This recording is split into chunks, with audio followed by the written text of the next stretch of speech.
Hello students, कैसे हैं आप लोग। उम्मीद करता हूँ बढ़िया होंगे और बढ़िया होने भी चाहिए। और आप लोगों को जो आपका जो आईटीआई का कोर्स है वो आपको करने में मज़ा आ रहा होगा, पढ़ने में भी मज़ा आ रहा होगा।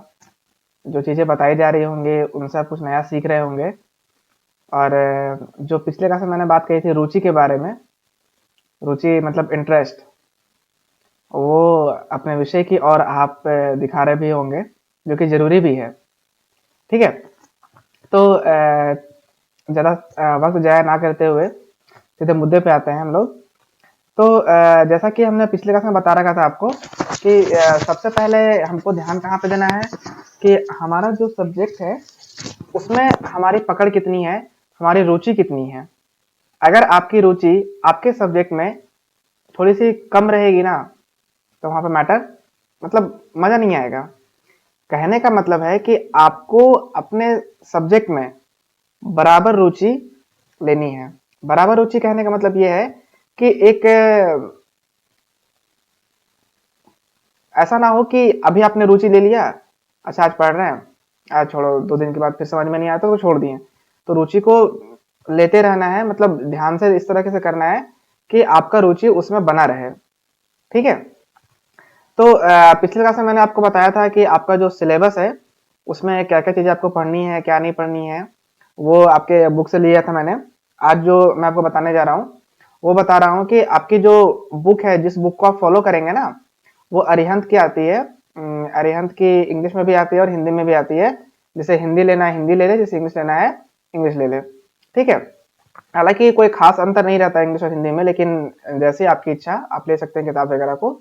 मार्केट में किताब अवेलेबल है, अरिहंत की है। अगर आप लेना चाहें तो आप ले सकते हैं। अरिहंत की एक है हमारे पास, आपको हम दिखा दें। इस प्रकार से आएगी वो। ठीक है, अरिहंत की दिख रही है आप लोगों को। हाँ, अरिहंत की वर्कशॉप कैलकुलेशन एंड साइंस। ठीक है, ये बुक है जो आपकी चलेगी और इसी बुक को आपको फॉलो करना है। ठीक है, तो सबसे पहले हम ज़्यादा समय आपका इसमें ना लेते हुए सीधा मुद्दे पे आते हैं कि जो सिलेबस है उसको कवर अप करना सबसे पहले जरूरी है और सबसे इम्पोर्टेंट भी है। तो सबसे पहले हम लोग क्या करते हैं, सिलेबस पे यार थोड़ा सा फोकस कर लेते हैं। तो पिछले क्लास में मैंने एक बार सिलेबस को बताया था। फर्स्ट सेमेस्टर जो था ना, प्रथम सेमेस्टर, उसको मैंने डिस्कस किया था इसकी पहली वाली क्लास में। ठीक है, तो क्या था कि जो पहली वाली क्लास थी उसमें कुछ कुछ चीजें थी जो कि मैंने बताया भी था आपको कि हाँ आपको क्या पढ़ना है, क्या नहीं पढ़ना है, किस प्रकार से पढ़ना है। ठीक है, तो यहाँ पे आपको हम बता देते हैं कि प्रथम सेमेस्टर को तो मैंने डिस्कस कर रखा था, क्या था नहीं था। आज जो हम बताने वाले हैं वो आपको बताएंगे हम आपके सेकेंड सेमेस्टर का सिलेबस। वो कौन सा है, सेकेंड सेमेस्टर, क्योंकि फर्स्ट ईयर में पहले आपका सेमेस्टर सिस्टम था फर्स्ट सेमेस्टर और सेकेंड सेमेस्टर, ये था आपका फर्स्ट ईयर में, और फिर थर्ड सेमेस्टर और फोर्थ सेमेस्टर ये था आपका सेकेंड ईयर में। ठीक है, तो अब क्या है ना कि अब तो ईयर सिस्टम हो गया है, लेकिन जो आपका सिलेबस है अभी भी वही का वही है कि फर्स्ट ईयर में first semester plus second semester, और सेकेंड ईयर में third semester plus fourth semester. ठीक है, तो सिलेबस को फटाक से डिस्कस कर लेते हैं। तो पहला जो है सेकेंड सेमेस्टर का वो था आपका क्या, बीज गणित। क्योंकि फर्स्ट सेमेस्टर को मैंने इसकी पहले वाले क्लास में डिस्कस कर रखा था, आज हम जो डिस्कस करेंगे वो आपका है सेकेंड सेमेस्टर का। ठीक है, तो बीजगणित में क्या आपको चीजें मिलेंगी, बेसिक अलजेब्रा मिलेंगे आपको, जो अलजेब्रा आपने पढ़ रखा है पहले क्लास 8 में 9 में, स्टार्टिंग से लेकर के क्लास 6 की भी बात कर सकते हैं अगर हम, तो वहां पे भी कुछ आपने अलजेब्रा पढ़ा होगा। बेसिक बेसिक कोफिशिएंट क्या होते हैं, पावर क्या होती है, वेरिएबल्स क्या होते हैं, किस प्रकार सब चीजों को सॉल्व करते हैं, कितने तरह के आपके इक्वेशंस होते हैं, उनको क्या क्या तरीके से सॉल्व किया जाता है, अलग अलग तरह के फॉर्मूले थे, ए प्लस बी का होल स्क्वायर, ए माइनस बी का होल स्क्वायर, ए प्लस बी प्लस सी का होल क्यूब, ए प्लस बी प्लस सी का होल स्क्वायर। बहुत सारे फॉर्मूले थे जिनके फॉर्मूले के हिसाब से हम क्या करते थे, चीजों को फॉर्मूले पर बैठा बैठा के चीजों को हम लोग सॉल्व करते थे। तो ये बिल्कुल वही है और बिल्कुल आसान सा ही है, कोई खास हार्ड नहीं है। बशर्ते क्या है कि थोड़ा सा आपको पढ़ना पड़ेगा पिछली वाली चीजों को। और एक चीज बताना आपको हम भूल गए आपको हम कि सबसे पहले कि अगर आपके पास क्लास 8 की, 9 की और 10th की किताब अगर आपके पास अवेलेबल है मैथमेटिक्स की, तो आपके लिए सबसे बेनिफिट मतलब आगे अपकमिंग के लिए अगर आप किसी कंपटीशन की तैयारी करते हैं, कुछ भी करते हैं, तो उसके लिए सबसे वो बेनिफिशियल साबित होगा। ठीक है, तो अपने पास अपनी क्लास 8, 9 और 10 की किताब मैथमेटिक्स की हमेशा अपने पास रखें। और एक किताब और है जो मैं आपको प्रिस्क्राइब करूंगा वीडियो के एंड में, अभी तो सिलेबस डिस्कस कर रहे हैं। वो किताब आप अपने पास हमेशा बिल्कुल रखें ही रखें। सस्ती सी किताब है, बिल्कुल ज्यादा महंगी नहीं है, उसे अपने पास हमेशा रखें। वो मतलब मैथमेटिक्स के लिए बहुत काम आने वाली है। ठीक है, तो बीज गणित में क्या क्या चीजें आ जाएंगी, वही सब आपका जो एलजेब्रा है, किस किस प्रकार के सवाल को क्वेश्चन को सॉल्व करते हैं, कैसे आप सवाल को लगाते हैं, अलग अलग तरह के फॉर्मूले हैं, एलजेब्रा का एडिशन है, कैसे एलजेब्रा को ऐड करते हैं, कैसे आपका सब्सट्रैक्ट होता है, किस प्रकार से डिवीजन होता है, किस प्रकार से मल्टीप्लिकेशन होता है। ठीक है, तो सिर्फ एक्स वाई यही सब का खेला है एलजेब्रा में, जिसको हम लोग कहते हैं हम लोग बीज गणित। ध्यान देंगे कि जो बीज गणित है ये आगे भी कंटिन्यू होगा आपके थर्ड सेमेस्टर में, लेकिन उस समय उसका थोड़ा सा एडवांस वर्जन आएगा। ये जो आपका सेकंड सेमेस्टर में बीज गणित है ये बिल्कुल इनिशियल वर्जन है, बिल्कुल आसान सा वर्जन है, बिल्कुल आसान सी चीजें इसमें आपको देखने को मिलेंगी। अब आते हैं हम लोग सेकंड पे। सेकंड आपका है क्षेत्र मिति, मतलब ज्योमेट्री। ठीक है, तो यहाँ भी बिल्कुल सेम कहानी है। ज्योमेट्री मतलब क्या हो गई आपकी 2D और 3D दोनों भी इसमें आ गए। ठीक है, 2D मतलब 2 डायमेंशनल और 3D मतलब 3 डायमेंशनल। तो इसमें क्या पढ़ना पड़ेगा आपको, एरिया है, सरफेस एरिया है, वॉल्यूम है, इन सब चीजों से क्या करना पड़ेगा, इसमें आपको डील करना पड़ेगा। जरूरी ये नहीं है कि जो आपने पढ़ रखा है पहले उसी सब चीजों का से आपका आपकी यहाँ पे मुलाकात हो सकता है कि कुछ अलग चीजें, कुछ नई चीजें देखने को मिलेंगी। बशर्ते इतना पता है कि वो जो चीज आपने पढ़ रखी है उन्हीं का इस्तेमाल यहाँ पे भी होने वाला है। जिस प्रकार से आपने एबीसीडी बचपन में पढ़ा है ना, एबीसीडी, तो अभी कैसे आप अगर रोज नए नए वर्ड्स को सर्च करते हैं डिक्शनरी में, नई नई चीजें मिलती हैं, तो वो जो वर्ड्स हैं वो भी तो एबीसीडी से मिलकर ही बने हैं ना। तो सेम कहानी है कि जिस प्रकार से आपने पहले पढ़ रखा है अपनी क्लास 8 की, 9 की, 10 की मैथमेटिक्स, उन्हीं सब का इस्तेमाल होने वाला है, लेकिन क्या है कि थोड़ा सा एडवांस वर्जन में हो या थोड़ा सा अलग पैमाने पर हो। ठीक है, तो क्षेत्र में क्या क्या पढ़ेंगे हम लोग, सर्कल के बारे में पढ़ेंगे, ट्रायंगल के बारे में पढ़ेंगे, आपके क्यूब क्या होते हैं, क्यूबॉइड क्या होती है, रेक्टेंगल क्या होता है, पैरेललोग्राम क्या होता है, रोम्बस क्या होता है, बहुत तरह के आपके 2D इमेजेस हैं, इसको क्या हम लोग पढ़ेंगे क्षेत्रमिति में। उसी में आपका 3D भी आ जाएगा, 2D और 3D दोनों चीजें हैं क्षेत्रमिति में। 3D में क्या आ जाएंगे आपके सिलेंडर आ जाएंगे, आपका स्फीयर आ जाएगा, आपका कोन आ जाएगा, मतलब जहां पे आप चीजों को उनके 3 डायमेंशनल व्यू, मतलब क्या है 3 डायमेंशनल, मतलब उसके अलग अलग व्यू को आप देख पा रहे हैं, वो आपका हो गया 3D। और जो इसको आप सिर्फ 2D मतलब सिर्फ पेपर में देख पा रहे हैं वो आपका है 2D। जैसे हम कह सकते हैं कि जो स्फेयर है जिसको हम लोग गोला कहते हैं वो है आपका 3D, और जो सर्कल है वो है आपका 2D। ठीक है, तो क्या है उसी प्रकार से जो रेक्टेंगल है वो है आपका 2D, और क्यूबॉइड है वो है आपका 3D। ठीक उसी प्रकार से स्क्वायर है आपका 2D, और जो क्यूब है वो है आपका 3D। तो क्या है कि क्षेत्रमिति में क्या क्या पढ़ेंगे हम लोग, इन सब चीजों के बारे में पढ़ेंगे कि एरिया कैसे निकालेंगे, सरफेस एरिया कैसे निकालेंगे, वॉल्यूम कैसे निकालेंगे, उनका इस्तेमाल कहाँ पे आपके प्रैक्टिकल लाइफ में होगा, कहाँ पे आपके वर्कशॉप में इसका इस्तेमाल होगा। जब आप वर्कशॉप में काम कर रहे होंगे तो वहाँ पे जब कैलकुलेशन करेंगे तो वहाँ पे कैसे इनका इस्तेमाल किया जाएगा, वगैरह वगैरह। ठीक है, अगला है आपका है त्रिकोणमिति। त्रिकोणमिति क्या है, तो ये जो त्रिकोणमिति है इसका मतलब क्या है, ट्रिग्नोमेट्री। ट्रिग्नोमेट्री में क्या पढ़ना रहेगा, ध्यान देंगे यहाँ पे कि जो आपका सेकंड सेमेस्टर है यहाँ पे जितनी भी चीजें आपको इंट्रोड्यूस कराई जाएंगी वो बिल्कुल 0 लेवल पे होंगी, बिल्कुल स्टार्टिंग लेवल पे होंगी। मतलब क्या है कि इनका एडवांस वर्जन आपको देखने को मिलेगा थर्ड सेमेस्टर में, या फिर हम ये कह सकते हैं कि सेकंड सेमेस्टर में आपको बिल्कुल आसान आसान चीजें देखने को ही मिलने वाली हैं। तो त्रिकोणमिति में क्या होगा, sine theta, cos theta, tan theta, sec theta, cosec theta, cot theta, इन सब के बारे में पढ़ेंगे हम लोग। किस प्रकार से हम लोग साइन का इस्तेमाल करके हम लोग परपेंडिकुलर निकालते हैं, हाइपोटेन्यूज निकालते हैं, किस प्रकार से हम लोग कॉस का इस्तेमाल करके बेस निकालते हैं, हाइपोटेन्यूज निकालते हैं, किस प्रकार से हम लोग टैन का इस्तेमाल करते हैं। अलग अलग एंगल्स होते हैं, 0 degree, 30 degree, 45 degree, 60 degree, 90 degree, इन सब की वैल्यूज कितनी कितनी होती हैं अलग अलग एंगल्स पे। इसके साथ साथ आपके बनेंगे क्वाड्रेंट, बनेंगे first quadrant, second quadrant, third quadrant, fourth quadrant, किस क्वाड्रेंट में कौन सा वैल्यू पॉजिटिव होती है, कौन सा वैल्यू नेगेटिव होती है, कौन से क्वाड्रेंट में साइन पॉजिटिव होता है, कौन से क्वाड्रेंट में, मतलब इस प्रकार से कुछ कुछ चीजें आपको मिलेंगी देखने को ट्रिग्नोमेट्री में। ध्यान देंगे यहाँ पे ध्यान देने वाली बात यह है कि चूंकि ये बिल्कुल 0 लेवल से होगा, स्टार्टिंग लेवल से होगा, तो यहाँ पे जो आपके प्रूव करने वाली चीजें जो आती है ना कि prove that sin square theta plus cos square theta equal to 1 या फिर इस प्रकार से भी, तो यहाँ पे क्या होगा कि आपको ये सब देखने को नहीं मिलेगा सेकंड सेमेस्टर में। सेकंड सेमेस्टर में बिल्कुल आपको आसान से चीजें देखने को मिलेंगी। इससे sin थीटा की वैल्यू क्या है, cos थीटा की वैल्यू क्या है, sin 30 minus cos 60 plus tan 45 कितनी होने वाली है, कितनी होगी वैल्यू इसकी। बिल्कुल आसान आसान से चीजें जो कि बिल्कुल एंट्री लेवल की होंगी और काफी ही आसान और काफी रोमांचक और काफी मनोरंजन भी होंगी। बशर्ते ध्यान देना है कि अगर आपने अपनी पकड़ इसमें नहीं बना रखी है तो अभी भी समय है, आप अपनी पकड़ इसमें बनाएं। ठीक है, तो इसमें क्या होगा कि सबसे पहले ध्यान देंगे ना कि जो आपका जो तीनों मैंने अभी बताया ना, बीजगणित, क्षेत्रमिति और त्रिकोणमिति, इन तीनों में क्षेत्रमिति में तो थोड़ा कम है, लेकिन बीजगणित और त्रिकोणमिति में फॉर्मूले का इस्तेमाल बिल्कुल जबरदस्त तरीके से होने वाला है। फॉर्मूले का इस्तेमाल कहने का मतलब ये है कि आज जितने भी इसमें फॉर्मूले इस्तेमाल किए जाएंगे, फॉर्मूला जितने भी हैं वो आपको बिल्कुल आपके कंठस्थ होने चाहिए, क्योंकि इन फॉर्मूलों को आपने पहले पढ़ रखा है। और जब इन फॉर्मूलों को आपने पहले पढ़ रखा है तो हमें नहीं लगता है कि यहाँ पे आपको किसी भी प्रकार की कोई दिक्कत होने वाली है या फिर कोई फॉर्मूला आपके लिए नया होगा। हाँ, ये बात और है कि अगर आपने नहीं पढ़ा है पहले इन फॉर्मूलों को तो मे भी दिक्कत हो सकती है, आपने ध्यान नहीं दिया हो या फिर अंदाज कर दिया हो, तो कोई नहीं, समय भी गुजरा नहीं है, अभी भी समय है, आप उन गलतियों को सुधार सकते हैं और उसे दोबारा पढ़ के इनसे फिर से आप रिकवर कर सकते हैं।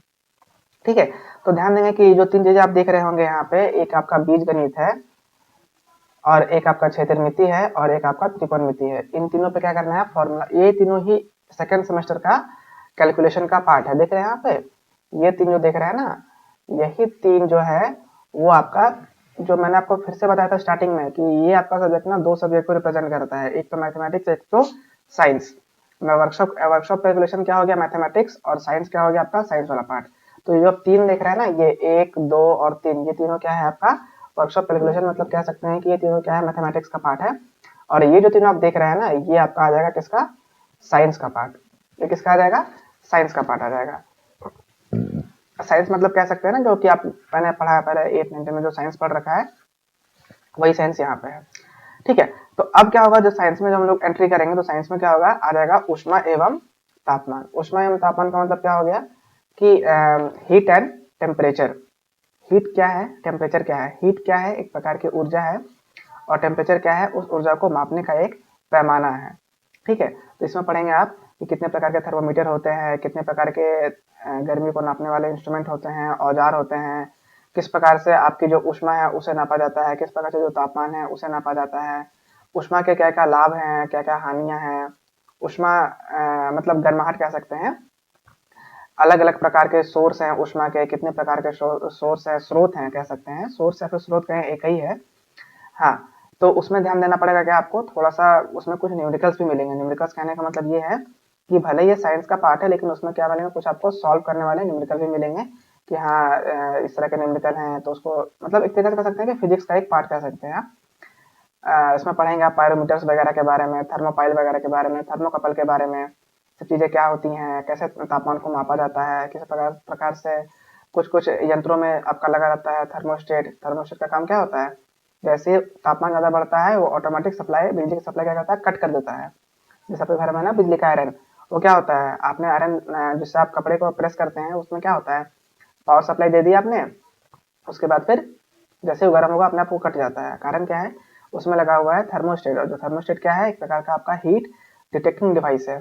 ठीक है, मतलब ऊष्मा को वो खोजता है, मतलब ऊष्मा को वो पकड़ता है कि हाँ अधिक ऊष्मा है कम ऊष्मा है, उसके हिसाब से क्या करता है वो अपना काम करता है। ठीक है, तो क्या होता है कि जो आपका ऊष्मा एवं तापमान है उसमें हम लोग बहुत सारी चीजों के बारे में पढ़ेंगे, बहुत सारे यंत्र के बारे में पढ़ेंगे, बहुत सारी चीजों के बारे में पढ़ेंगे जो कि आपने अभी देखा नहीं है, और मतलब कमिंग देखेंगे कभी ना कभी। ठीक है, तो यहाँ पे सबसे पहली चीज को समझेंगे कि ऊष्मा जो है उसका मतलब होता है हीट, और जो तापमान है उसका मतलब होता है टेम्परेचर। तो हीट एंड टेम्परेचर में क्या करेंगे, हम इन सब चीजों को पढ़ने वाले हैं, देखने वाले हैं।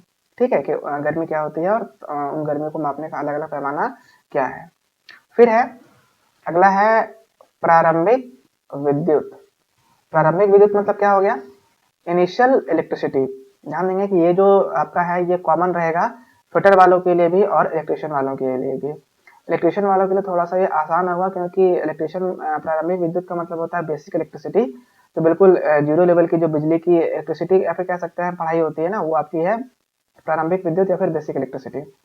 तो यहाँ पे आपको ध्यान क्या देना पड़ेगा, जो इलेक्ट्रिशियन वाले बच्चे हैं ना उनके लिए तो थोड़ा सा आसान है, क्योंकि वो पहले इन सब चीज़ों को ट्रेड थ्योरी जो आपकी पढ़ाई जा रही है उसमें पढ़ेंगे, लेकिन फिटर वाले के लिए थोड़ा सा नया होगा और थोड़ा सा रोमांचक भी होगा। तो क्या होगा कि जो आपका बेसिक इलेक्ट्रिसिटी है, प्रारंभिक विद्युत है, काफ़ी मतलब मज़ेदार टॉपिक है।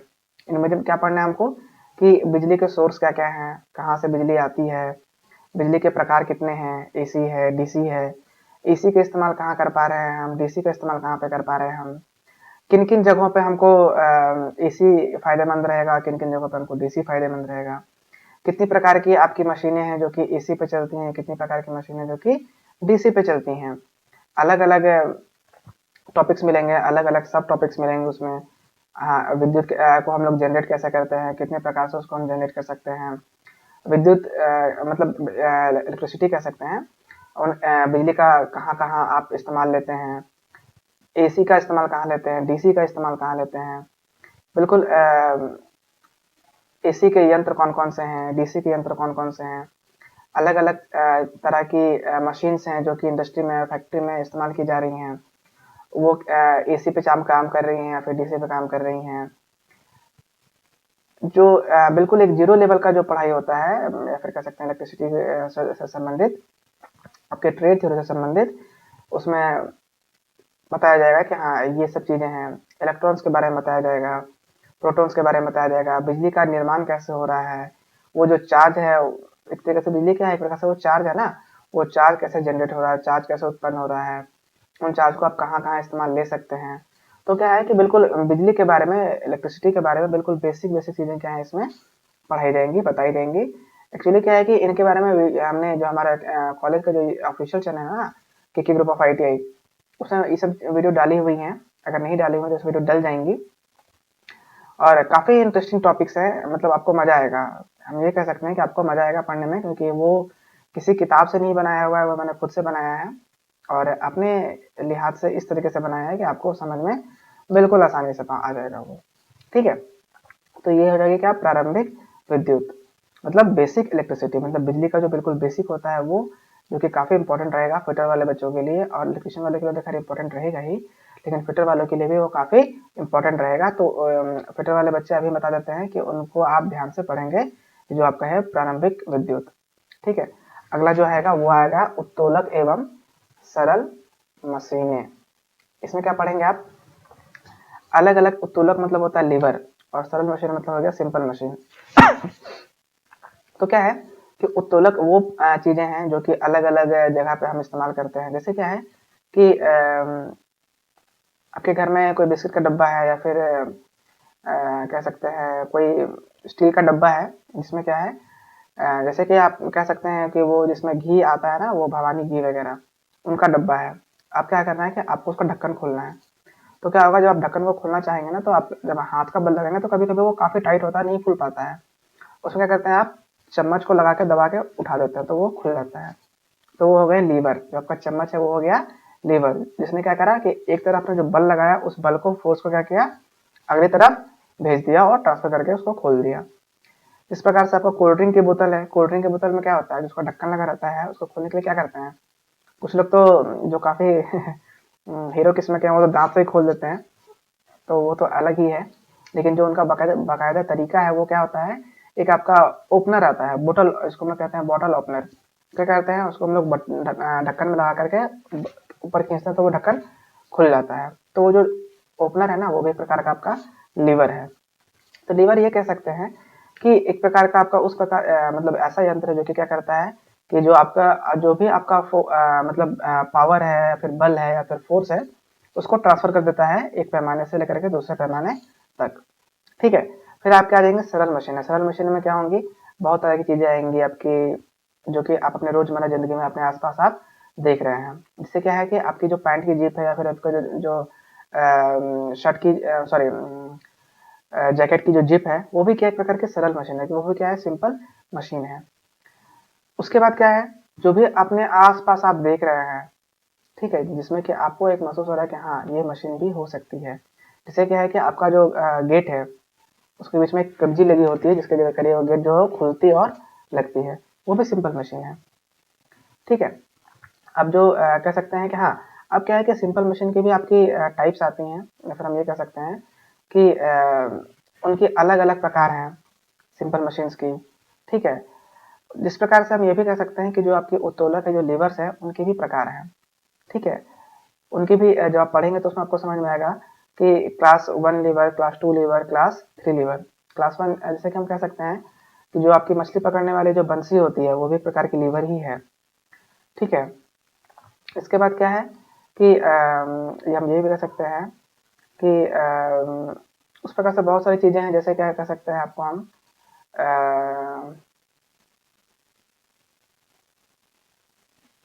आपकी जो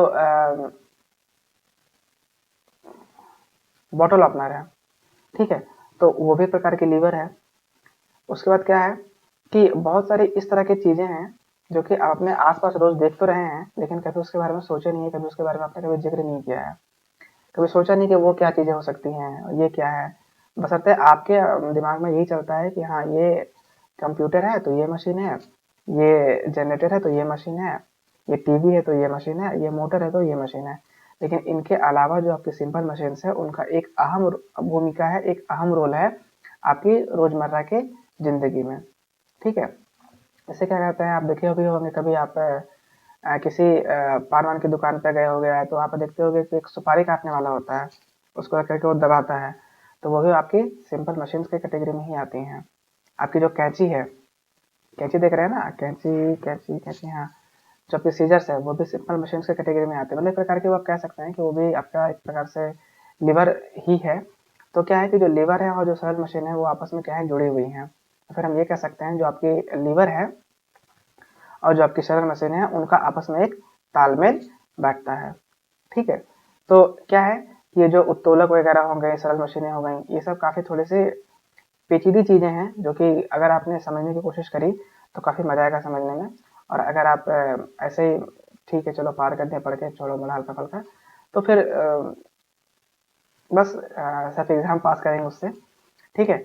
लेकिन क्या है कि आपको हम बता देते हैं कि आपका जो पहला साल जो होने वाला है, जो इसमें आपका फर्स्ट ईयर और सेकेंड ईयर है, जो आपका फर्स्ट ईयर का सिलेबस है वो मैंने डिस्कस कर रखा था पिछली क्लास में, जिसमें कि आपकी इकाइयाँ, भिन्न, वर्गमूल, अनुपात एवं समानुपात, प्रतिशतता, पदार्थ विज्ञान भी था, द्रव्यमान भार एवं घनत्व भी था, चाल एवं वेग भी था, और कार्य शक्ति एवं ऊर्जा भी थी, जिसको हमने पिछली क्लास में डिस्कस कर रखा था। अगर आपकी पिछली क्लास छूट गई है तो आप पिछले वाले क्लास की वीडियो जाकर के यूट्यूब से आप देख सकते हैं, ठीक है। तो ये तो आपका हो गया था फर्स्ट सेमेस्टर, और सेकंड सेमेस्टर को मैंने आज यहाँ पे डिस्कस कर दिया। तो क्या है कि यहाँ पे आपका जो फर्स्ट सेमेस्टर है और जो सेकंड सेमेस्टर है, इनकी जितनी भी आपकी जो सिलेबस है वो सारे के सारे कवर हो चुके हैं, ठीक है। आपकी जो सेकंड सेमेस्टर है उसमें आपकी जो टॉपिक्स है वो कम है। फर्स्ट सेमेस्टर में आपके 9 टॉपिक्स है, देख रहे होंगे यहाँ पर 1 2 3 4 5 6 7 8 9। लेकिन जो आपका सेकंड सेमेस्टर है उसमें आपकी कितनी है, 1 2 3 4 5 6। इसका मतलब आप ये मत समझिए कि जो सेकंड सेमेस्टर वो थोड़ा सा आसान है। सेकंड सेमेस्टर में क्या है, जो आपके सब्जेक्ट, जो आपके चैप्टर्स है ना, ये चैप्टर है, ये सब लंबे लंबे हैं, बड़े बड़े हैं। तो क्या होगा कि इनमें थोड़ा सा समय ज़्यादा लगेगा, जिस कारण से क्या है कि इनमें जो चैप्टर्स की जो संख्या है वो कितनी है, केवल 6 है, ठीक है। तो जैसा कि मैंने आपको बताया था कि इस वीडियो के आखिर में आपको बताने वाला हूँ एक बुक के बारे में। उस बुक को हमेशा अपने पास रखिएगा, अगर नहीं है तो खरीद लीजिए। काफ़ी अच्छी, हाँ, काफ़ी अच्छी किताब है ये। इसका नाम है लैंग्वेज ऑफ मैथमेटिक्स, दिख रहा होगा आपको, ठीक है। इसका नाम है क्या है, उपहार का आता है, ठीक है, उपहार का आता है लैंग्वेज ऑफ मैथमेटिक्स। ध्यान से देखिएगा, लैंग्वेज ऑफ मैथमेटिक्स उपहार का आता है, ठीक है। इसका इसकी जो कीमत है वो कितनी है, 50 रुपए के आसपास में आती है। ये काफ़ी अच्छी किताब है। मतलब आप ये कह सकते हैं कि जो ये हिंदी में भी आती है, इंग्लिश में भी आती हैं, आपकी जिसमें इच्छा आप उसमें ले सकते हैं। लेकिन क्या है, इसका जो फ़ायदा ये है ना कि अगर आपने जो पहले अपने क्लास में पढ़ी है, क्लास 6 में, 7 में, 8 में, 9 में, 10th में, उन सब चीज़ों को अगर आप भूल रहे हैं फार्मूलाज वगैरह को, तो ये क्या है, इसमें सिर्फ फार्मूला दे रखा है, ठीक है। सारे फार्मूले, जितने भी फार्मूले हैं आपके, चाहे वो ज्योमेट्री का हो, चाहे वो ट्रिग्नोमेट्री का हो, चाहे वो अलजेब्रा का हो, चाहे वो बीजगणित का हो, चाहे वो त्रिकोणमिति का हो, या फिर वो क्षेत्रमिति का हो, जो भी चीजें हैं सारा का सारा फॉर्मूला उसमें एक जगह दे रखा है।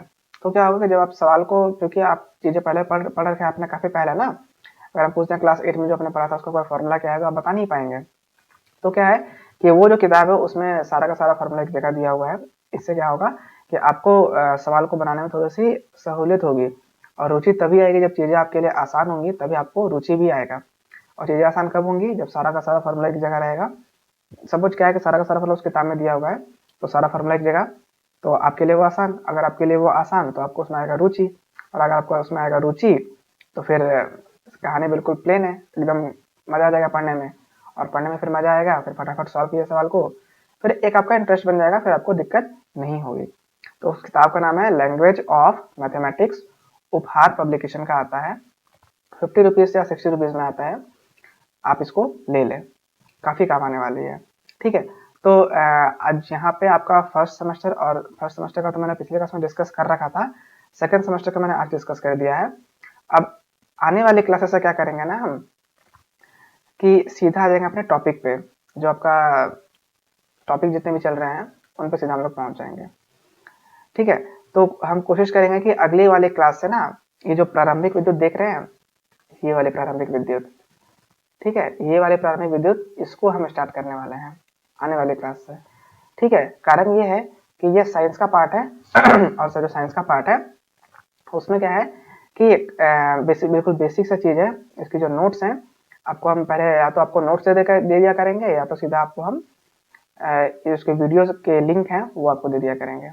ठीक है, तो पढ़ना तो सारा का सारा है, लेकिन अभी क्योंकि लॉकडाउन वगैरह चल रहा है ना, जिस कारण से क्या है कि कुछ चीज़ें ऐसी हैं जो कि सिर्फ ऑनलाइन क्लास के माध्यम से हम डिस्कस कर सकते हैं, और कुछ चीज़ें ऐसी हैं जिनके लिए हमें बोर्ड और ब्लैक बोर्ड और चौक चाहिए होता है। तो जो भी आपका साइंस का पोर्शन है उसको हम लोग अभी कवर अप कर लेंगे जब तक आपका कॉलेज नहीं खुलता है, ताकि क्योंकि जो मैथमेटिकल पार्ट है ना वो आपको ब्लैक बोर्ड पर समझाने पर ही समझ में आएगा, ऐसा आपको समझ में नहीं आएगा। तो जितने भी आपके साइंस वाले पोर्शन हैं, साइंस वाले पार्ट्स हैं, वो सारी की सारी चीज़ें हम क्या करेंगे, ऑनलाइन यूट्यूब के माध्यम से, या फिर जो भी आपकी क्लास चल रही है, जब तक ऑनलाइन क्लास चल रही है तब तक हम साइंस को ही डिस्कस करेंगे। ठीक है, तो अगले क्लास में रेडी रहिएगा आप। आपको जो आपका स्टार्ट होने वाला है वो कौन सा होगा, प्रारंभिक विद्युत, बेसिक इलेक्ट्रिसिटी। ठीक है, तो आज के लिए फिर इतना ही रहने देते हैं। ठीक है, सिलेबस को जो डिस्कस किया है मैंने उनको देखिएगा, आप उस किताब को जरूर खरीद लीजिएगा, वो काफ़ी आगे काम देने वाली है आपको। और जितनी भी चीज़ें आपको ट्रेड थ्योरी में पढ़ाई जा रही हैं, या फिर आपको इंजीनियरिंग ड्राइंग में पढ़ाई जा रही हैं, उनमें रुचि अवश्य लें, जरूर से जरूर रुचि लें, क्योंकि रुचि नहीं लेंगे आप तो फिर आपका इंटरेस्ट नहीं बनेगा। ठीक है, और उम्मीद करते हैं कि जल्द से जल्द आपका जो ये ऑफलाइन क्लासेस हैं कॉलेज वाली वो चालू हो जाए, ताकि आप लोग को भी थोड़ी सी आसानी हो और हमें भी आसानी हो, आपको भी अच्छे से समझ में आए और हमें भी समझाने में मज़ा आए। ठीक है, तो लेकिन जब तक आपका ये सिलसिला चलता रहेगा ना लॉकडाउन वाला, तब तक क्या करेंगे हम लोग, केवल साइंस को ही डिस्कस करेंगे। जो बाकी आपका कैलकुलेशन पार्ट है वो हम लोग कॉलेज खुलने के बाद करेंगे। अगर स्थिति बद से बदतर हो गई कॉलेज खुलने के, अगर कोई आसार नहीं दिखे, तो फिर हम आपका जो कैलकुलेशन वाला पार्ट है वो भी आपको हम ऑनलाइन माध्यम के द्वारा ही देना चालू कर लेंगे। ठीक है, तो आज के लिए फिर इतना ही, मिलते फिर हम लोग अगली क्लास में। धन्यवाद।